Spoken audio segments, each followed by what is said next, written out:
अमीर और गरीब दोनों के पास दिन में 24 घंटे ही होते हैं। एक ही शहर, एक जैसे मौके, वही इंटरनेट। तो फिर ऐसा क्यों है कि कुछ लोग बहुत आगे निकल जाते हैं और कुछ वहीं के वहीं रह जाते हैं? ये एक ऐसा सवाल है जो मुझे लगता है हर कोई कभी न कभी खुद से पूछता है। हाँ। और हम अक्सर इसका जवाब बाहर ढूंढते हैं, किस्मत में, हालात में, शायद मौकों में। लेकिन असल जवाब वो हमारे अंदर है। बिल्कुल। और आज हमारी बातचीत इसी अंदर की दुनिया पर है। मतलब हम ये नहीं देखेंगे कि अमीर लोग क्या खरीदते हैं, बल्कि ये समझने की कोशिश करेंगे कि अमीर लोग सोचते कैसे हैं। सही, क्योंकि पैसा बैंक अकाउंट में आने से बहुत पहले हमारे दिमाग में आता है। और इसी सोच की परतों को खोलने के लिए आज हम टी हार्व एकर की किताब secrets of the millionaire mind की गहराई में उतर रहे हैं। जरा एक बाल्टी की कल्पना कीजिए जिसके तले में एक छोटा सा छेद है। आप रोज सुबह उठकर पूरी मेहनत से उसमें पानी भरती हैं, लेकिन शाम तक देखती हैं कि बाल्टी लगभग खाली है। अच्छा। आप सोचती हैं शायद मुझे और पानी लाना होगा, शायद और मेहनत करनी होगी। लेकिन असल समस्या पानी की मात्रा में नहीं, बल्कि बाल्टी के उस छेद में है। सही बात है। हमारी फाइनेंशियल जिंदगी भी कुछ ऐसी ही है। पैसा कमाना, प्रमोशन पाना या बिजनेस चलाना, ये सब मुमकिन है। लेकिन अगर हमारी दिमागी सोच, हमारी बाल्टी में ही कोई छेद है, तो पैसा मतलब पानी कभी नहीं टिकेगा। तो आज की हमारी बातचीत पैसा कमाने के नुस्खों पर नहीं, बल्कि उस सोच को समझने पर है जो पैसे को या तो हमसे दूर रखती है या उसे हमारी ओर खींचती है। और इसी सोच की गहराई में उतरने के लिए आज हमारे पास आधार है टी हार्व एकर की किताब secrets of the millionaire mind. अच्छा। और देखिए, लेखक की कहानी समझना यहाँ बहुत जरूरी है। वो कोई चांदी का चम्मच लेकर पैदा नहीं हुए थे। जब वो अमीर नहीं थे पहले से। बिल्कुल नहीं। बल्कि उनकी जिंदगी में एक ऐसा दौर आया था जब उनके एक के बाद एक बिजनेस फेल हो रहे थे, कर्ज आसमान छू रहा था और उनका आत्मविश्वास वो पूरी तरह से टूट चुका था। वो जानते थे कि वो बुद्धिमान हैं, वो जानते थे कि वो बहुत मेहनती हैं, फिर भी नतीजा हमेशा असफलता। हर बार। और इसी हताशा में उन्होंने खुद से एक सवाल पूछा जो इस पूरी किताब की नींव है। अगर मैं इतना स्मार्ट और मेहनती हूँ तो मैं अमीर क्यों नहीं बन पा रहा? ये तो बहुत बड़ा सवाल है। जी। और इसी सवाल की खोज से मनी ब्लूप्रिंट का पूरा आइडिया निकल कर आया। आज हम इसी छिपे हुए ब्लूप्रिंट को समझने की कोशिश करेंगे जो हम सबके फाइनेंशियल फैसलों को पर्दे के पीछे से कंट्रोल करता है। मनी ब्लूप्रिंट, ये शब्द सुनने में तो बड़ा भारी और तकनीकी लगता है। हाँ, लगता है। अगर इसे किसी आसान तरीके से समझना हो तो इसका असल मतलब क्या है? इसे आप अपने दिमाग का फाइनेंशियल ऑपरेटिंग सिस्टम समझ सकते हैं। Operating system? हाँ, एक ऐसा सॉफ्टवेयर जो बैकग्राउंड में लगातार चलता रहता है और आपके पैसे से जुड़े हर फैसले पर, छोटे या बड़े, असर डालता है। अच्छा, तो आप कह रहे हैं कि हमारे दिमाग में एक तरह की प्रोग्रामिंग है। तो क्या हम इसे एक दिमागी सॉफ्टवेयर की तरह मान सकते हैं? बिल्कुल। जैसे मान लीजिए मेरे पास बाजार का सबसे नया, सबसे महंगा स्मार्टफोन है, शानदार कैमरा, दमदार बैटरी, बेहतरीन डिजाइन, सब कुछ टॉप क्लास। लेकिन अगर उसका सॉफ्टवेयर, उसका ऑपरेटिंग सिस्टम 5 साल पुराना है तो क्या होगा? वो धीमा चलेगा, हैंग होगा। हाँ, फोन हैंग होगा, एप्स क्रैश होंगी, वो धीमा चलेगा। मैं फोन बनाने वाली कंपनी को दोष दूंगी, लेकिन असल समस्या हार्डवेयर में नहीं, पुराने सॉफ्टवेयर में है। क्या ये वैसी ही बात है? बिल्कुल यही बात है। आपने एकदम सही नस पकड़ी है। अच्छा। कोई इंसान बहुत प्रतिभाशाली हो सकता है, उसके पास बेहतरीन डिग्री हो सकती है, वो बहुत मेहनती भी हो सकता है, ये सब उसका शानदार हार्डवेयर है। ठीक है। लेकिन अगर उसका मनी सॉफ्टवेयर यानी उसका मनी ब्लूप्रिंट पुराना है, कमजोर है या गलत तरीके से प्रोग्राम किया गया है, तो उसकी फाइनेंशियल हालत हमेशा क्रैश करती रहेगी। और ये हमें पता भी नहीं चलता। यही तो सबसे खतरनाक बात है कि ये ब्लूप्रिंट हमारी इजाजत के बिना काम करता है, ही चुपचाप तय करता है कि कोई व्यक्ति अपनी जिंदगी में कितना पैसा कमाने के लायक है। अच्छा।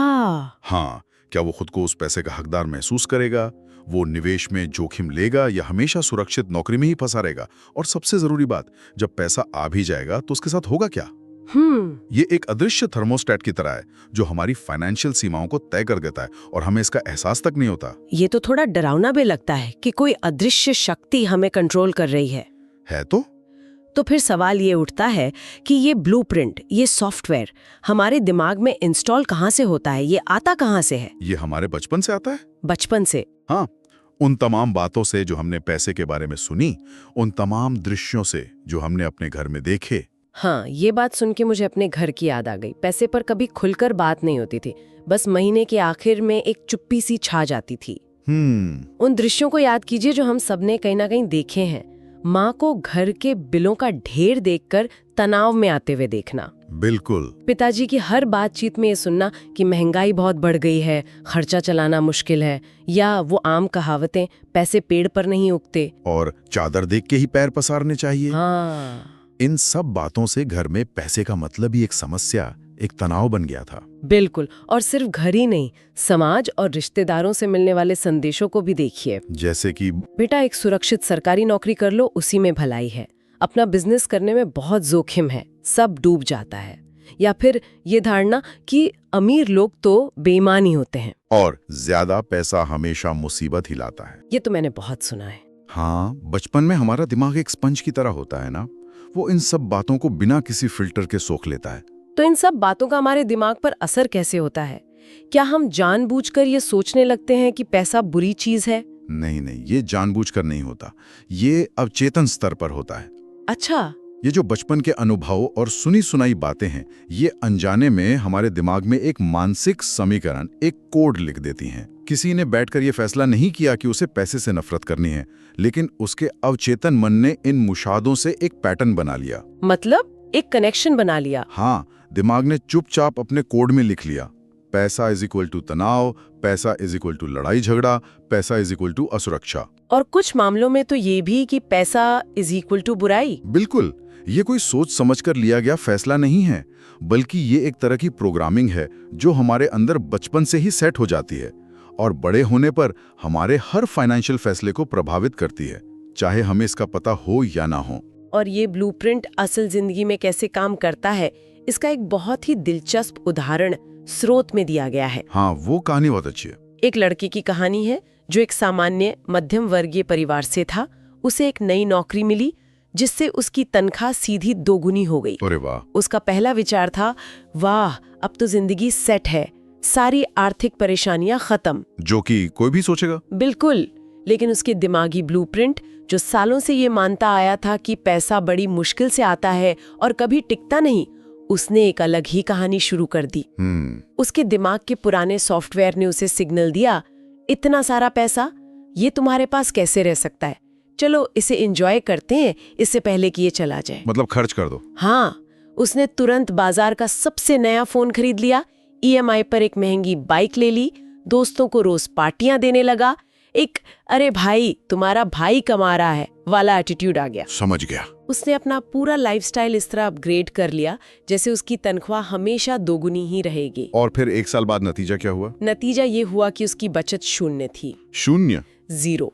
क्रेडिट कार्ड का बिल और बाइक की ईएमआई का तनाव पहले से दोगुना हो गया था और वो पहले से ज्यादा चिंतित रहने लगा था। अरे बाप रे! अब वही लड़का कहता है, तनख्वाह बढ़ाने का कोई फायदा नहीं, खर्चे भी उतने ही बढ़ जाते हैं। यहाँ असल बात समझने वाली है, उसकी आमदनी का हार्डवेयर तो अपग्रेड हो गया, लेकिन उसका मनी ब्लूप्रिंट, उसका दिमागी सॉफ्टवेयर, हाँ, वो वही पुराना रहा जो ज्यादा पैसे को संभालने के लिए प्रोग्राम ही नहीं किया गया था। ये कहानी बहुत महत्वपूर्ण है क्योंकि ये फाइनेंशियल कंफर्ट जोन या फाइनेंशियल थर्मोस्टैट के सिद्धांत को उजागर करती है। थर्मोस्टैट? हाँ, हर किसी का ब्लूप्रिंट एक निश्चित स्तर के पैसे के साथ सहज होता है। जब आमदनी अचानक उस कंफर्ट जोन से बहुत आगे निकल जाती है तो ये ब्लूप्रिंट खुद को ठीक करने की कोशिश करता है। मतलब वापस पुराने लेवल पर लाने की? हाँ, ये एक अदृश्य शक्ति की तरह काम करता है ताकि आप वापस अपनी जानी पहचानी फाइनेंशियल हालत में लौट आएं, क्योंकि वही स्थिति आपके दिमाग के लिए सुरक्षित और नॉर्मल है। लेकिन ये होता कैसे है? क्या दिमाग जानबूझकर पैसे खर्च करवाता है? ये बहुत तरीकों से होता है। अचानक कोई स्वास्थ्य समस्या आ जाएगी जिस पर सारा पैसा लग जाएगा। परिवार में कोई इमरजेंसी आ जाएगी, कोई ऐसा गलत निवेश कर दिया जाएगा जहां सारे पैसे डूब जाएंगे। या फिर भावनात्मक खर्च, जैसे शॉपिंग करना। हाँ, जैसे दिखावे के लिए या तनाव कम करने के लिए की जाने वाली शॉपिंग, वो इतने बढ़ जाएंगे कि पैसा बाहर निकल जाएगा, जिससे लोग अक्सर खराब किस्मत या बुरा वक्त कहते हैं। वो असल में कई बार उनका अपना ब्लूप्रिंट होता है जो नियंत्रण वापस ले रहा होता है। अच्छा, जैसा कि लेखक कहते हैं, और ये लाइन बहुत गहरी है, आमदनी आपकी काबिलियत से आती है लेकिन पैसा आपके माइंडसेट से टिकता है। ये तो बहुत दिलचस्प बात है। पर क्या इसका मतलब ये है कि अगर किसी की बड़ी लॉटरी लग जाए या विरासत में बहुत पैसा मिल जाए तो उसे भी अनजाने में गवा देने का खतरा रहता है, बिल्कुल सिर्फ इसलिए क्योंकि हमारा थर्मोस्टैट कम पर सेट है। बिल्कुल। और इसके अनगिनत उदाहरण हैं। दुनिया भर में लॉटरी जीतने वाले 70% से ज्यादा लोग कुछ ही सालों में वापस अपनी पुरानी या उससे भी बदतर आर्थिक स्थिति में पहुंच जाते हैं। 70%? हाँ, क्यों? क्योंकि उनका हार्डवेयर मतलब बैंक बैलेंस तो रातों रात बदल गया, लेकिन उनका सॉफ्टवेयर, उनका मनी ब्लूप्रिंट वही पुराना था। वो लाखों करोड़ों रुपयों को संभालने के लिए बना ही नहीं था। मतलब बाहरी परिस्थितियां बदलने से ज्यादा जरूरी है कि अंदरूनी सॉफ्टवेयर को अपग्रेड किया जाए। बिल्कुल सही। इसी से जुड़ी एक और कहानी है दो भाइयों की। एक ही घर में पले बड़े, एक ही माँ बाप, और उन्हें एक जैसी ही शिक्षा मिली। बाहर से देखने पर उनकी परवरिश में कोई अंतर नहीं था, लेकिन जब वे बड़े हुए तो एक भाई आर्थिक रूप से बहुत सफल हुआ और दूसरा लगातार संघर्ष करता रहा। यहाँ पर बाहरी परिस्थितियां तो बिल्कुल समान थी, लेकिन उनके आंतरिक ब्लूप्रिंट में जमीन आसमान का फर्क था। एक मिनट, यहाँ पर मैं थोड़ा सा सवाल करना चाहूंगी। क्या सिर्फ सोच ही सब कुछ है?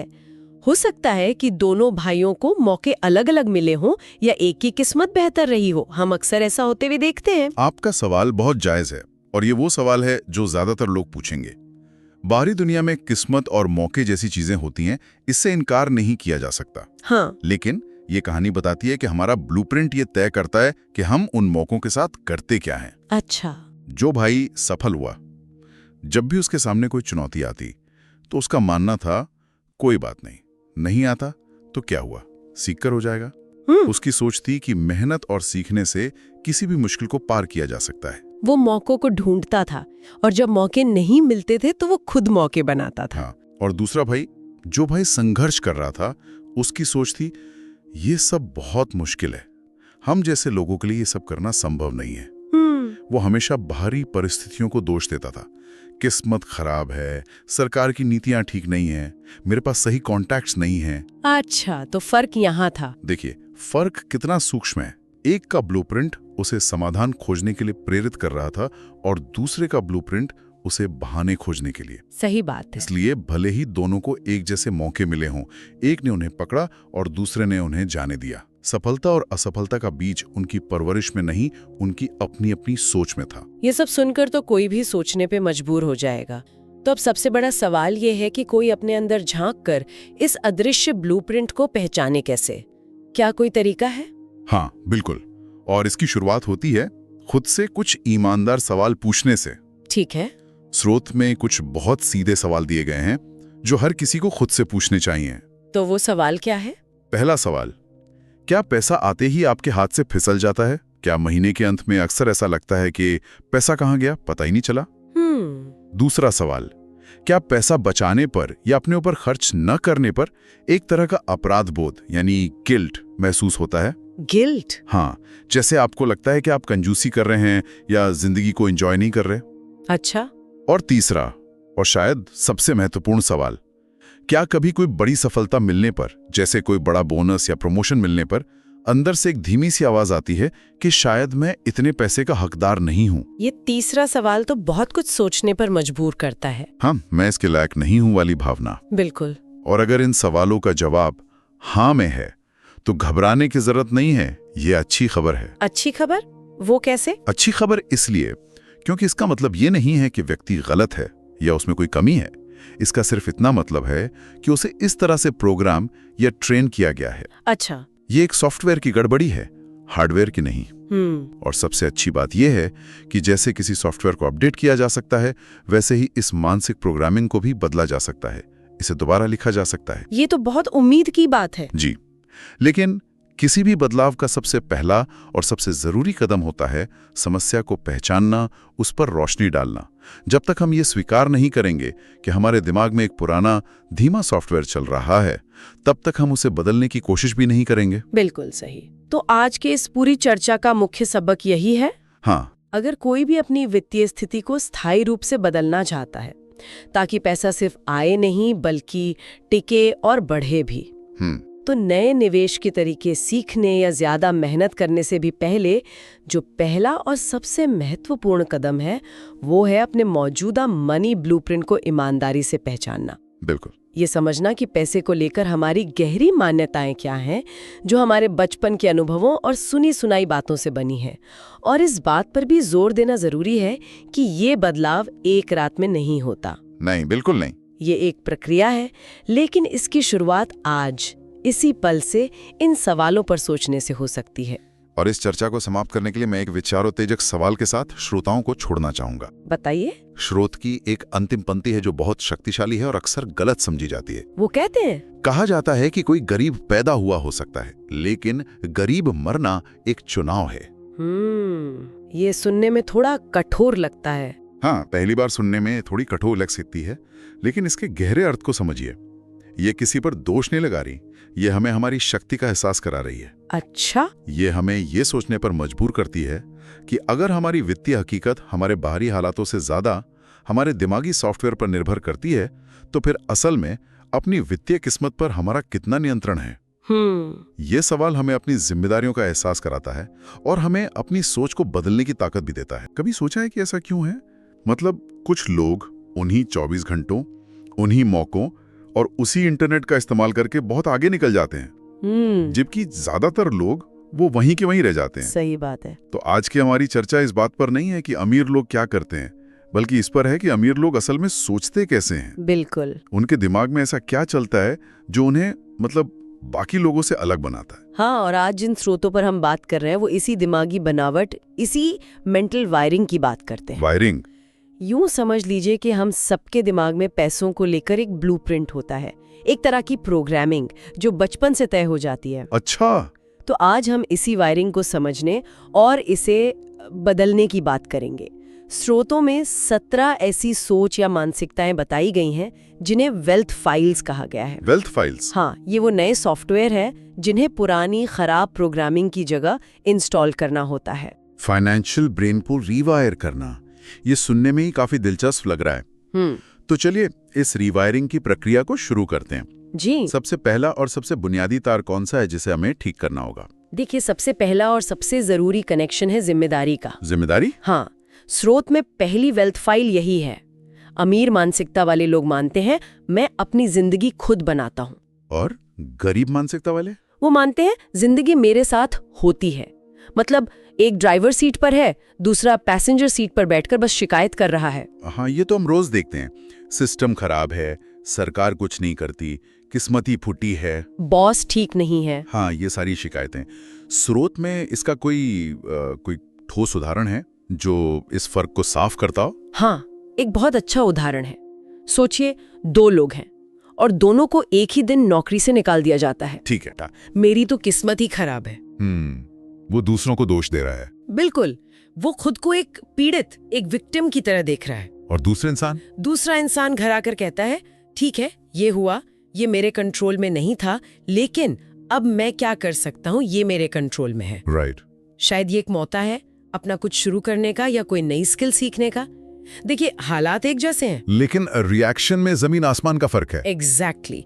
एक ने अपनी ताकत किसी और को दे दी, दूसरे ने अपनी ताकत अपने हाथ में रखी। लेकिन यहाँ एक सवाल उठता है, क्या ये हमेशा इतना आसान होता है? कई बार तो सच में हालात हमारे खिलाफ होते हैं, सिस्टम में दिक्कतें होती हैं। ऐसे में कोई अपनी सोच को विक्टिम बनने से कैसे रोके? ये हकीकत को नकारने जैसा नहीं है? बहुत अच्छा सवाल है। और बात हकीकत को नकारने की नहीं है, बात इस पर ध्यान केंद्रित करने की है कि मैं क्या कर सकता हूँ। अच्छा। साइकोलॉजी में इसे लोकस ऑफ कंट्रोल कहते हैं। अमीर मानसिकता वालों का इंटरनल लोकस ऑफ कंट्रोल होता है। वो मानते हैं कि उनके फैसले, उनकी मेहनत नतीजों पर असर डालते हैं। हाँ, कोविड का ही उदाहरण ले लीजिए। तूफान सबके लिए एक जैसा था, लेकिन कुछ लोग छोटी नाव में थे, कुछ बड़े जहाज में। सही है। जिन्होंने जिम्मेदारी ली, उन्होंने अपनी नाव को बचाने और उसे मजबूत करने पर ध्यान दिया।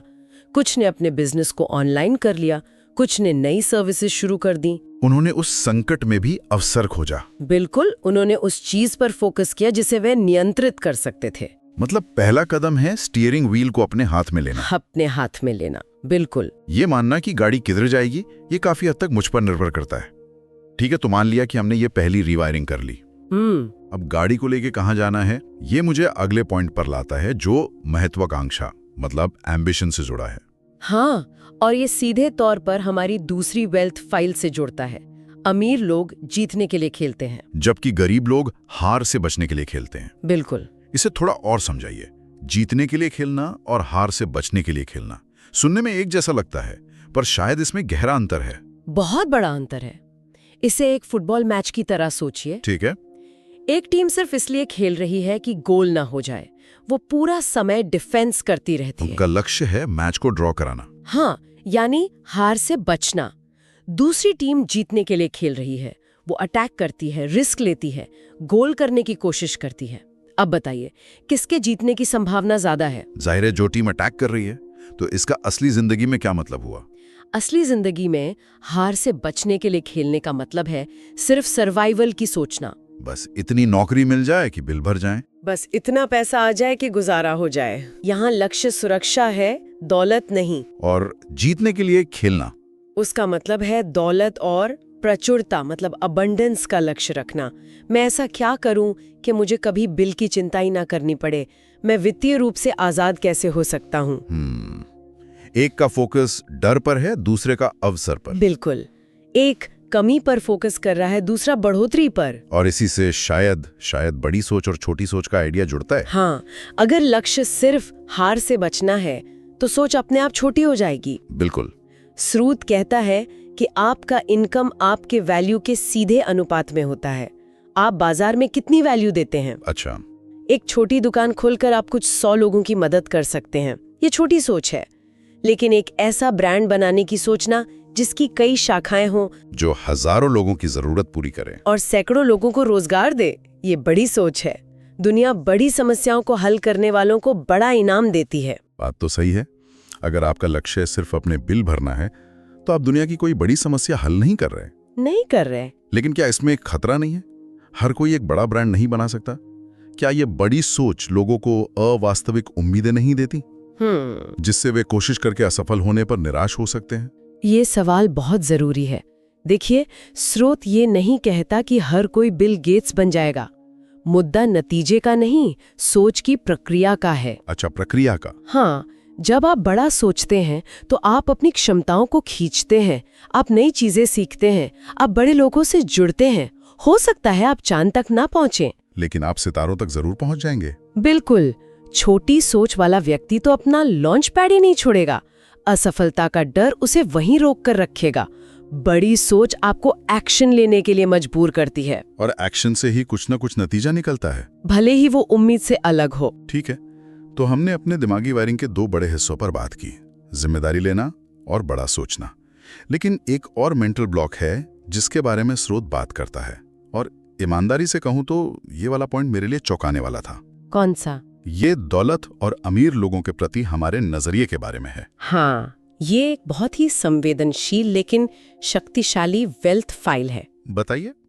अमीर मानसिकता वाले लोग अमीर और सफल लोगों की प्रशंसा करते हैं, उनसे सीखते हैं, जबकि गरीब मानसिकता वाले लोग अक्सर अमीर और सफल लोगों से नफरत या ईर्ष्या करते हैं। स्रोत में एक लाइन है जो सच में सोचने पर मजबूर कर देती है। जो आप एडमायर नहीं करते वो आप बन नहीं सकते।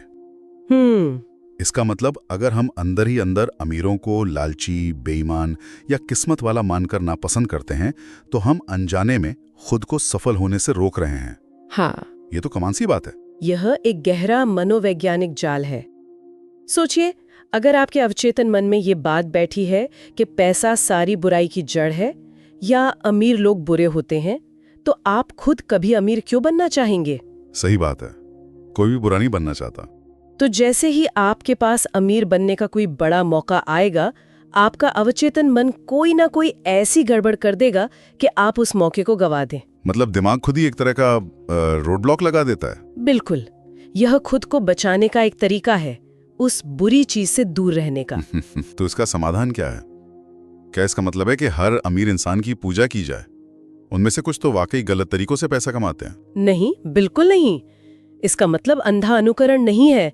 इसका मतलब है अपनी मानसिकता को नफरत से बदलकर सीखने की मुद्रा में लाना। सीखने की मुद्रा में? हाँ, जब आप किसी सफल व्यक्ति को देखें तो ये जरूर बेईमान होगा सोचने के बजाय ये सोचें कि इस व्यक्ति में ऐसी कौन सी खूबी है, कौन सी आदतें हैं, कौन सी सोच है जिससे मैं सीख सकता हूँ। बिल्कुल। किसी महान क्रिकेटर को देखकर कोई ये तो नहीं सोचता कि ये किस्मत वाला है। नहीं, लोग उसकी तकनीक, उसकी मेहनत और उसके अनुशासन से सीखने की कोशिश करते हैं। पैसों के मामले में भी यही नजरिया अपनाना होगा।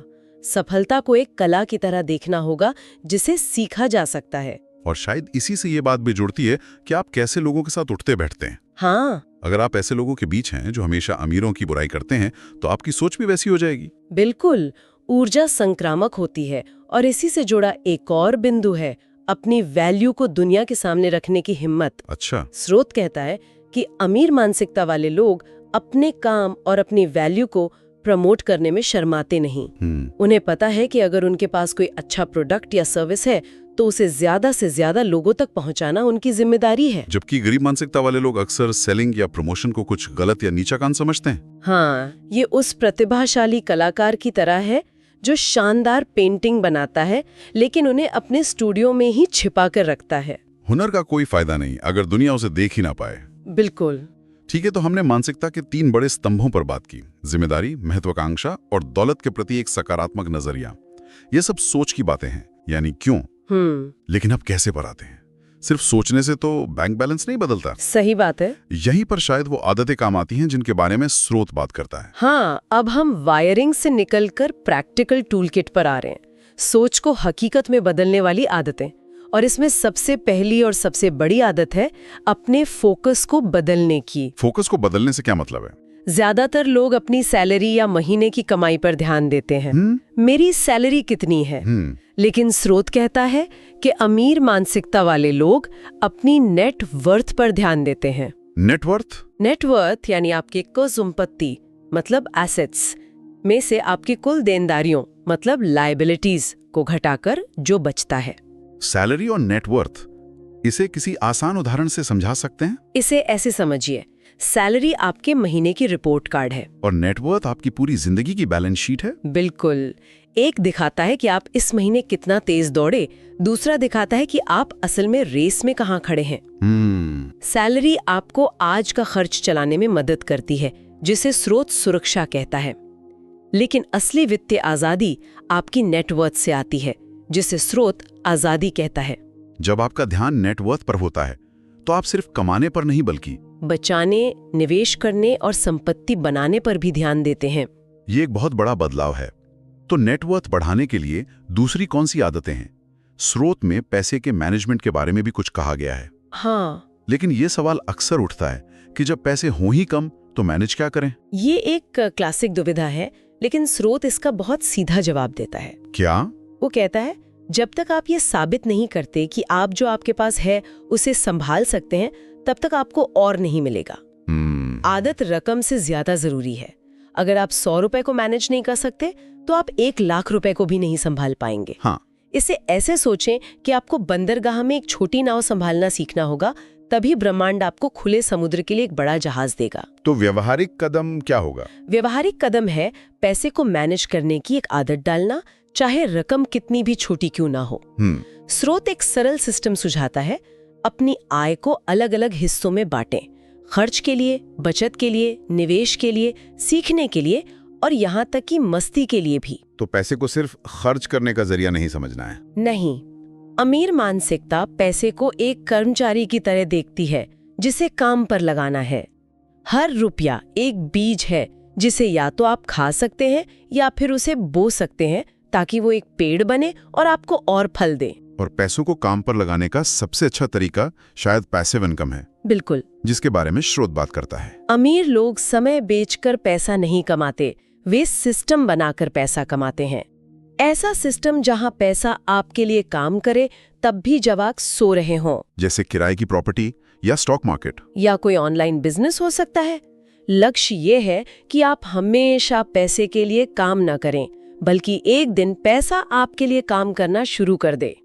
इन सब आदतों में एक चीज कॉमन लगती है, कंफर्ट जोन से बाहर निकलना। और जब भी हम ऐसा करते हैं तो डर लगता है। स्रोत डर के बारे में क्या कहता है? स्रोत कहता है कि अमीर और गरीब दोनों को डर लगता है। अच्छा। फर्क डर के होने या ना होने का नहीं है, फर्क डर पर की गई प्रतिक्रिया का है। गरीब मानसिकता वाले लोग डर को खुद को रोकने देते हैं और अमीर मानसिकता वाले वो डर के बावजूद एक्शन लेते हैं। वे समझते हैं कि असली विकास कंफर्ट जोन के बाहर ही होता है। साहस डर की गैर मौजूदगी नहीं है, बल्कि डर के होते हुए भी आगे बढ़ना है। ये एक मांसपेशी की तरह है, जितना आप इसका इस्तेमाल करेंगे ये उतनी ही मजबूत होगी। तो आज के इस पूरी चर्चा का सार ये है कि दौलत का खेल किस्मत का नहीं बल्कि सोच का खेल है। बिल्कुल। ये बाहर की दुनिया में अमीर बनने से पहले अंदर की दुनिया में अमीर होने का खेल है। बैंक अकाउंट में आंकड़े बदलने से पहले दिमाग की वायरिंग, हमारी वेल्थ फाइल्स को बदलना पड़ता है। बिल्कुल। स्रोत हमें ये 17 मानसिकताएं एक नक्शे की तरह देता है, लेकिन नक्शा जानना एक बात है और उस पर चलकर मंजिल तक पहुंचना बिल्कुल दूसरी। सही बात है। हमारे बचपन की कंडीशनिंग से बनता है, जो सालों से हमारे अवचेतन मन में जमा है।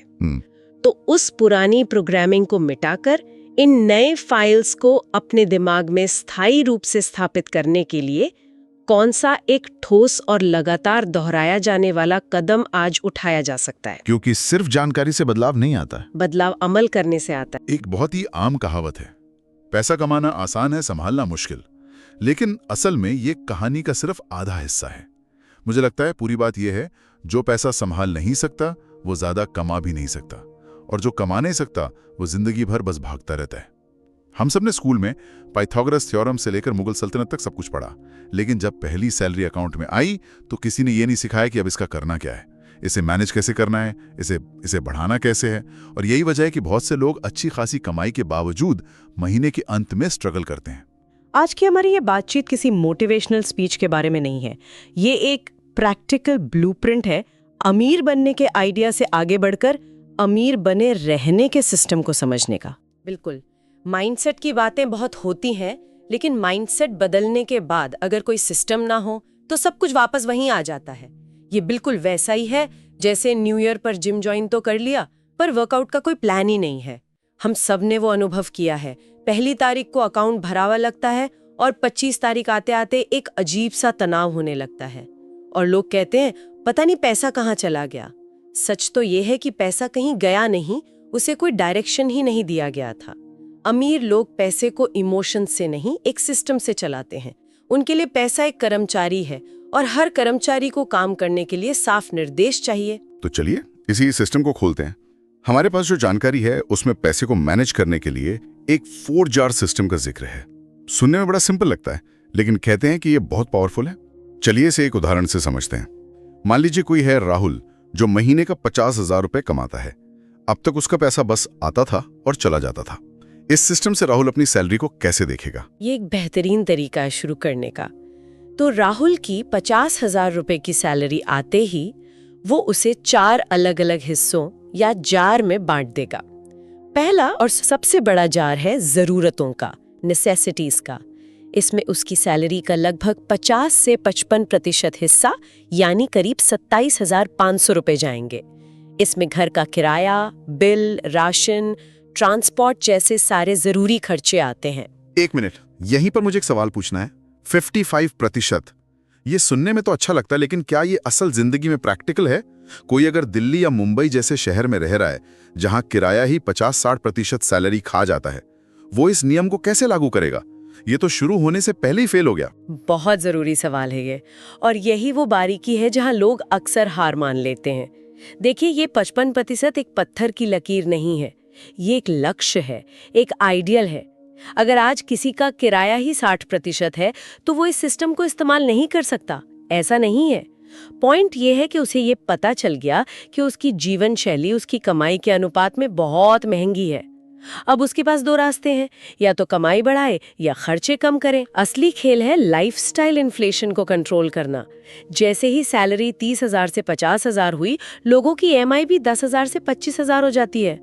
नया फोन, बड़ी गाड़ी। सिस्टम का पहला काम ही यही है कि वो आपको ये आईना दिखाए कि आप कहाँ खड़े हैं। समझ गया। तो ये गाइडलाइन है, हार्ड रूल नहीं। इसका असली मकसद अपनी जीवन शैली पर लगाम लगाना है। ठीक है, तो 55% जरूरतों में चला गया। अब जो पैसा बचा, ज्यादातर लोग उसे बस बैंक के सेविंग्स अकाउंट में पड़ा रहने देते हैं। लेकिन ये सिस्टम कहता है कि बचे हुए पैसे का सबसे जरूरी काम तो अभी बाकी है ना? बिल्कुल। यहीं आता है दूसरा और शायद सबसे महत्वपूर्ण जार, आर्थिक स्वतंत्रता, फाइनेंशियल फ्रीडम। इसमें सैलरी का सिर्फ 10% यानी राहुल के केस में 5,000 रुपए जाएंगे। लेकिन इसकी एक बहुत सख्त शर्त है, ये पैसा कभी कभी भी खर्च नहीं किया जाएगा। इसका सिर्फ और सिर्फ एक ही काम है, निवेश करना। Stocks, mutual funds, real estate, ऐसी चीजें खरीदना जो आपके लिए और पैसा बनाए। वाह, ये पैसे को कर्मचारी समझने वाली बात कमाल की है। मुझे याद आया, इन सोर्सेज में एक लाइन थी जो अब जाके दिमाग में बैठ रही है। सैलरी से घर चलाना एक नौकरी है, लेकिन निवेश से पैसा आना आजादी है। तो ये 10% वाला जार आपकी आजादी खरीद रहा है धीरे धीरे। एकदम सही। और इसी आजादी की नींव पर बनता है तीसरा जार, शिक्षा, एजुकेशन। इसमें भी 10% यानी 5,000 रुपए जाते हैं। वॉरेन बफे कहते हैं सबसे अच्छा निवेश जो आप कर सकते हैं वो खुद में है। नई स्किल सीखना, किताबें पढ़ना, कोई कोर्स करना, ये वो निवेश है जो आपकी कमाई की क्षमता को बढ़ाता है। ये एक दिलचस्प बात है, लेकिन क्या ये हमेशा सच होता है? मैंने ऐसे लोग भी देखे हैं जो नई नई स्किल सीखते तो रहते हैं, ऑनलाइन कोर्स के सर्टिफिकेट जमा कर लेते हैं, पर उसे कभी पैसे में नहीं बदल पाते। तो क्या सिर्फ स्किल सीखना काफी है या कुछ और भी जरूरी है? बेहतरीन पॉइंट। सिर्फ सीखना काफी नहीं है, सीखी हुई स्किल को अप्लाई करना जरूरी है। अगर कोई डिजिटल मार्केटिंग सीख रहा है तो उसे छोटे छोटे प्रोजेक्ट्स लेकर काम करना होगा। अगर कोई कोडिंग सीख रहा है तो उसे असल में कुछ बनाना होगा। शिक्षा का मतलब सिर्फ जानकारी इकट्ठा करना नहीं है, बल्कि अपनी मार्केट वैल्यू बढ़ाना है। डिग्री आपको नौकरी के इंटरव्यू तक पहुंचा सकती है, लेकिन स्किल ही आपको उस नौकरी में आगे बढ़ाएगी और नए रास्ते खोलेगी। ठीक है, अब आखिरी 10% का क्या? राहुल के पास अब भी 5,000 रुपए बचे हैं। ये आखिरी हिस्सा है मनोरंजन और दान, एंजॉय एंड गिव का। इसमें भी 10% जाता है। हाँ, जिंदगी का मजा लेना भी जरूरी है, क्योंकि जो इंसान सिर्फ पैसा जोड़ता रहता है वो एक दिन उस पूरी प्रक्रिया से ही ऊब जाएगा। और दान देना, ये थोड़ा अजीब लग सकता है, लेकिन इसका एक गहरा मनोवैज्ञानिक असर होता है। ये दिमाग को कमी या स्केर्सिटी की सोच से निकालकर अधिकता या अबंडेंस की सोच में लाता है। जब आप थोड़ा सा भी देते हैं तो आपका दिमाग सिग्नल भेजता है कि मेरे पास जरूरत से ज्यादा है, पैसा सुरक्षित है और आ सकता है। और यहाँ एक और चौंकाने वाली बात है जो मैं पढ़ रहा था। लोग सोचते हैं कि फाइनेंशियल फ्रीडम वाला 10% बचाना सबसे मुश्किल है, लेकिन कई लोगों के लिए इस एंजॉय जार से पैसा खर्च करना सबसे ज्यादा मुश्किल होता है। उन्हें लगता है कि वे इसके हकदार नहीं है या उन्हें अपराध बोध होता है। ये भी एक तरह का मनी ब्लॉकेज है। आपने नब्ज पकड़ ली। ये सिस्टम सिर्फ गणित नहीं है, ये मनोविज्ञान है। ये आपको पैसे के साथ एक स्वस्थ रिश्ता बनाने में मदद करता है। तो मान लीजिए राहुल ने ये परफेक्ट 4 जार सिस्टम अपनी एक्सेल शीट में बना लिया, सब कुछ सेट है, लेकिन फिर वो शाम को अपने दोस्तों के साथ बाहर जाता है जो सब लेटेस्ट आईफोन खरीदने या यूरोप ट्रिप प्लान करने की बात कर रहे हैं। ऐसे में उसकी एक्सेल शीट कितनी देर टिकेगी? और यही सिस्टम की असली परीक्षा होती है। आप अकेले कितनी भी तैयारी कर लें, आपका माहौल आपकी इच्छा शक्ति से ज्यादा ताकतवर होता है। एक मशहूर कहावत है, आप उन 5 लोगों का औसत होते हैं जिनके साथ आप सबसे ज्यादा समय बिताते हैं। अगर राहुल का सर्कल ऐसा है जहां हमेशा यही बातें होती हैं कि पैसा हाथ का मैल है, बिजनेस में बहुत रिस्क है, या EMI पर सब मिल तो रहा है, सोच क्या रहा है, तो उसका सिस्टम एक न एक दिन ढह जाएगा। ये तो सच है। अगर आपके दोस्त हमेशा सबसे महंगे रेस्टोरेंट में जाने की जिद करें तो आपका 55% जरूरतों वाला जार तो महीने के 10 दिन में खाली हो जाएगा। इसका मतलब ये तो नहीं कि हम अपने दोस्त बदल दें? नहीं, बिल्कुल नहीं। इसका मतलब है कि आप जागरूक हो जाएं। आप तय करें कि आपको कब हाँ कहना है और कब ना। और शायद आपको अपने सर्कल में कुछ ऐसे लोग भी शामिल करने होंगे जो ग्रोथ, इन्वेस्टमेंट और नए आइडियाज के बारे में बात करते हों। एक मेंटर या कोई ऐसा दोस्त जो खुद भी इन चीजों को लेकर सीरियस हो। ये आपके दिमाग को बैलेंस देता है। ये जो हमारे आसपास का माहौल है, ये धीरे धीरे हमारे दिमाग के अंदर की सेटिंग भी तो बदल देता होगा, है ना? जी बिल्कुल। इसी से जुड़ी एक बहुत ही कमाल की बात मैंने पढ़ी, मनी ब्लूप्रिंट या मनी थर्मोस्टैट का आइडिया। इसकी तुलना एक एयर कंडीशनर से की गई थी। हाँ, ये एक बेहतरीन उदाहरण है जो इस पूरी चीज को साफ कर देता है। सोचिए, एक कमरे में एसी का थर्मोस्टैट 24 डिग्री पर सेट है। अब चाहे बाहर गर्मी बढ़कर 45 डिग्री हो जाए, एसी और ज्यादा मेहनत करके कमरे को वापस 24 डिग्री पर ले आएगा।